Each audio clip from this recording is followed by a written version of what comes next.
অনুভূতি বলে কোনো জিনিসই নাই। বাপে মাথায় টুপি দিয়ে আছে, প্রতি মাসে উমরা করে, প্রতি বছর হজ করে, রমজানের শেষ 10 দিন সৌদি আরবে কাবা ঘরে থাকে, ওর সাথে মেয়ে আছে, মেয়ে শার্ট প্যান্ট পরে আছে, স্কিন গেঞ্জি গায়ে দিয়ে আছে, স্কিন পায়জামা পরে আছে, উলঙ্গ হয়ে আছে বাপের সাথে, নির্দ্বিধায় বাপ মেয়ের সাথে চলছে। অবাক হতে হবে, টিভি চলছে, উলঙ্গ অবস্থায় মেয়ে নাচছে, বাপ বসে আছে, মা বসে আছে, বেটি বসে আছে, বেটা বসে আছে, জামাই বসে আছে, সবাই বসে আছে, উলঙ্গ মেয়ে নাচছে দেখছে। অবাক হতে হয়, এরাই হচ্ছে ভিত্তিহীন, ইতস্তবোধহীন, অনুভূতিহীন, কাজেই তারা এরা হয়ে যাবে সকালে সোর। সোর হচ্ছে সবচেয়ে অনুভূতিহীন প্রাণী। গরুর অনুভূতি আছে, এখানে গরু জবাই করেছেন, আর একটা গরু সেখানে টেনে নিয়ে যেতে পারবেন না। গরুর অনুভূতি আছে, এখানে ঘাস উঁচু হয়ে আছে মানে ওখানে গোবর ছিল, সেখানে গরু ওই ঘাস খাবে না। গরুর অনুভূতি আছে, মানুষের অনুভূতি নেই। মানুষ হয়ে গেছে গরু ছাগল, মানুষ হয়ে গেছে পশু প্রাণী, কুকুর শ্রীগাল তার চেয়েও খারাপ। বুঝেও বুঝে না ওরা, অন্তর আছে বুঝে না, দেখেও দেখে না ওরা, চক্ষু আছে দেখে না, শোনেও শোনে না ওরা, কান আছে শোনে না। উলায়েকা কালানাম, তারা পশু প্রাণীর মতো, তারা গরু ছাগলের মতো, তারা কুকুর শ্রীগালের মতো, বালহুম মাজাল, বরং তার চেয়ে খারাপ।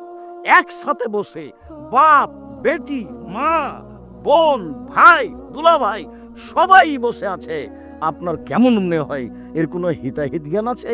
এরাকে কেউ যদি শিক্ষিত মানুষ বলে, তারাও গরু ছাগল, তারাও পশু প্রাণী, তাদের কোনো হিতাহিত জ্ঞান, মানবতা, বিবেচনা, বুদ্ধিবিদ্যা আছে, এই কথা আজ করা যায় না যা রাসূল সাল্লাল্লাহু আলাইহি সাল্লাম বলেন।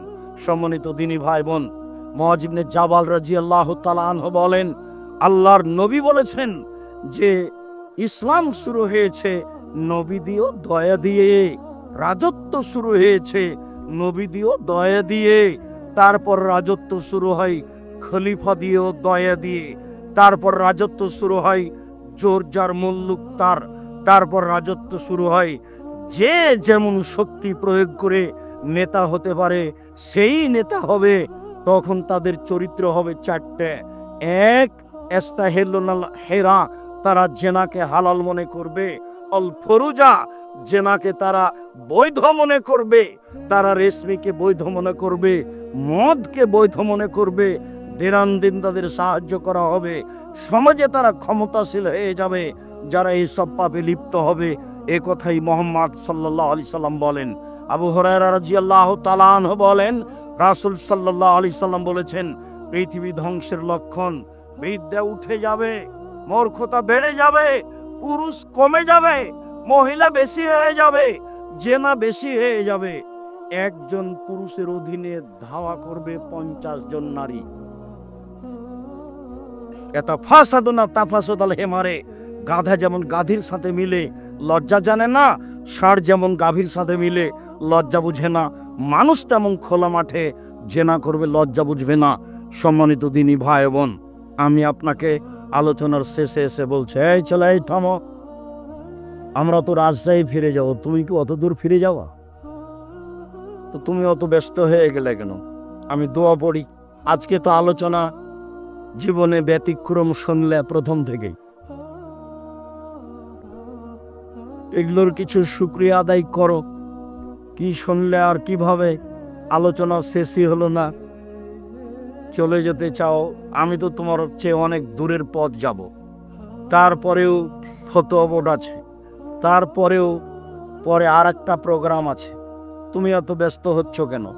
দোয়া পড়ি, নিজের মানবতা বজায় রাখো, নিজের জন্য আল্লাহর কাছে দোয়া প্রার্থনা করো, নিজের কথাটি আল্লাহর কাছে বলতে শিখো, দাবি দেওয়া রাতে পেশ করো আল্লাহর কাছে, পথ সহজ হবে।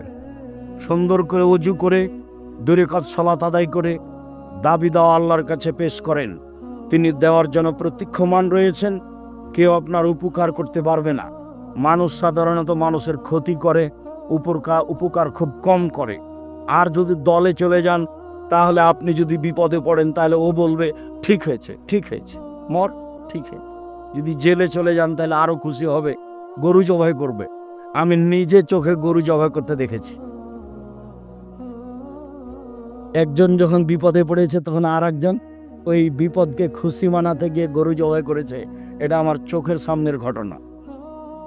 কাজেই ফ্রি থাকেন, দাবি দাওয়া আল্লাহর কাছে পেশ করেন, মানুষের কাছে পেশ করতে হবে না। রাসূল সাল্লাল্লাহু আলাইহি সাল্লাম বলেছেন, কুল্লু মুস্কিরিন খামরুন, প্রত্যেক জাতে বিবেকের ক্ষতি হয়, সেটাই মদ। কুল্লু খামরিন হারাম, প্রত্যেক মদই হারাম। রাসূল সাল্লাল্লাহু আলাইহি সাল্লাম বলেছেন, মাসকারা কাসিরুহু ফাকালিলুহু হারামুন, যে জিনিস কম খেলে বেশি খেলে বিবেকের ক্ষতি হয় তার কমও হারাম। রাসূল সাল্লাল্লাহু আলাইহি সাল্লাম বলেছেন, মদ খাবে যে আল্লাহ তার সাথে 40 দিন কথা বলবেন না, আল্লাহকেও সন্তুষ্ট করতে পারবে না। মদ খাবে যে 40 দিন তার নামাজ কবুল হবে না। এমন পাপ দুনিয়াতে নেই। একবার তো ফলাফল দেখলেন, সর হয়ে যাবে, বানর হয়ে যাবে। এমন পাপের ফলাফল দুনিয়াতে নেই। আবার এখন আল্লাহ রাসূল বলছেন, মদ খেলে 40 দিন আল্লাহকে রাজি করা যাবে না। সুদ খাওয়ার পরে যদি রাতে বলে আল্লাহ ভুলে হয়ে গেছে, আমাকে মাফ করো, আল্লাহ বলবেন ঠিক আছে করলাম। 70-80 বছরে একদিনও নামাজ পড়েনি, আজকে বলছে আল্লাহ ভুল হয়েছে, আজ থেকে নামাজ শুরু করব, আমাকে মাফ করো, আল্লাহ বলবেন ঠিক আছে করলাম। মদ খাওয়ার পরে যদি বলতে থাকেন, আপনার কথা আল্লাহ শুনবেন না। কতদিন? 40 দিন।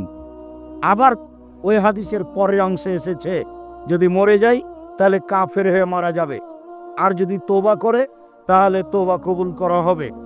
রাসূল সাল্লাল্লাহু আলাইহি সাল্লাম বলেছেন, মানুষ যদি মদ খায় তাহলে সে মূর্তি পূজার মতো পাপ করে। মদ হচ্ছে পাপের মা, মদ হচ্ছে পাপের চাবি, মদ হচ্ছে পাপের মূল। অতএব নেশাদার দ্রব্য থেকে বেঁচে থাকেন, গান বাজনা বাদ্যযন্ত্র থেকে বেঁচে থাকেন।